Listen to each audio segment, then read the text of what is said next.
Good evening. খবর পড়ছি আজকের সংবাদ শিলচর থেকে। আজ বৃহস্পতিবার 5 ডিসেম্বর 2024। আজকের বিশেষ বিশেষ খবর হলো, আসামে নতুন মন্ত্রী সম্ভবত হচ্ছেন প্রশান্ত ফুকন, কৌশিক রায়, কৃষ্ণেন্দু পাল, রূপেশ গোয়ালা।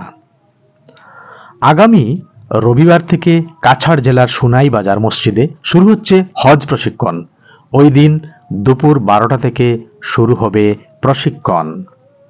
যে কোনো সময়ে বরাক উপত্যকার যোগাযোগ বিচ্ছিন্ন হয়ে পড়ে।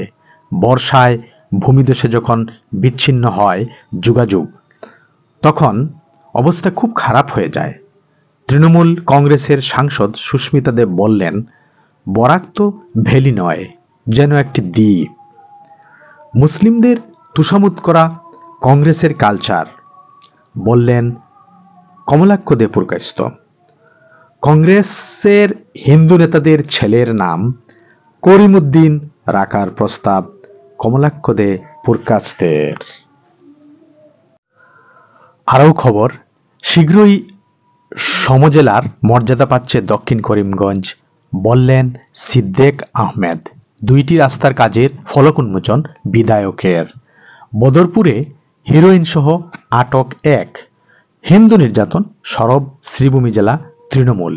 হাইলাকান্দি শহরের সর্দার প্যাটেল রোড প্রশস্ত করার উদ্যোগ। ডিএসএ পৌরসভার বৈঠকে এই সিদ্ধান্ত। দক্ষিণ করিমগঞ্জে চৌধুরীবাজার এলপিতে মিড ডে মিল নিয়ে অনিয়মের অভিযোগ। যাবতীয় অভিযোগ ভিত্তিহীন, বললেন প্রধান শিক্ষক। ইন্ডিয়া জুটে বাড়ছে ফাটল। রাহুল প্রিয়ঙ্কার সম্বল সফর লোক দেখানো রাজনীতি, কটাক্ষ অখিলেশ যাদবের। 100 টাকার টিকিটে 46% ছাড় সংসদে জানালেন রেলমন্ত্রী বৈষ্ণব। দেশের এক প্রান্ত থেকে অন্য প্রান্তে যাওয়ার ক্ষেত্রে সাধারণ মানুষের কাছে এখনো ট্রেনই ভরসা। বিপুল এই যাত্রীদের কথা মাথায় রেখে একাধিক সিদ্ধান্ত ইতিমধ্যে নিয়েছে রেল। 100 টাকার টিকিটে 46% ছাড় দেয় রেল। সংসদে এমনই জানালেন রেলমন্ত্রী অশ্বিনী বৈষ্ণব। 2026-এর শেষেই গগনযান জানালেন ইসরো চেয়ারম্যান। মহারাষ্ট্রে বেআইনিভাবে পুনর্নির্বাচনের পরিকল্পনা ভেস্তে দিল পুলিশ। 200 জনের বিরুদ্ধে মামলা, কারফিউ জারি গ্রামে। বিক্ষোভের জেরে সামরিক আইন প্রত্যাহার দক্ষিণ কোরিয়ায়। ইউক্রেন গাজা যুদ্ধের পরিস্থিতিতে চাঙ্গা বিশ্বের অস্ত্রবাজার। আলেপ্পার নিয়ন্ত্রণ বিদ্রোহীদের হাতে, আসাদের প্রসাদ এবার দখল। এবার খেলার খবর। প্রথমেই ক্রিকেট। সৌরভকে run out. 21 বছর পর ভুল স্বীকার রাহুল দ্রাবিড়ের। বদরপুর টি-20তে রাজু দাসের দুর্দান্ত ব্যাটিংয়ে 100 রানের বিরাট জয় ছিনিয়ে নিল ইনোভিয়া গ্লোবাল বসলা।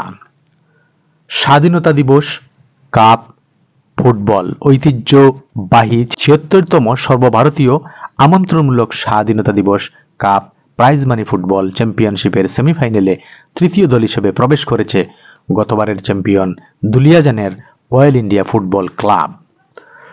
দ্বিতীয় ম্যাচে জয় পেল এসবিসিসি। এডিলেডেও সবুজ উইকেট, রোহিতকে নিয়ে তুঙ্গে জল্পনা। বৃষ্টি বাড়তি সুবিধা দেবে পেসারদের।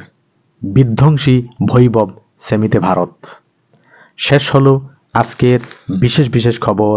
ধন্যবাদ।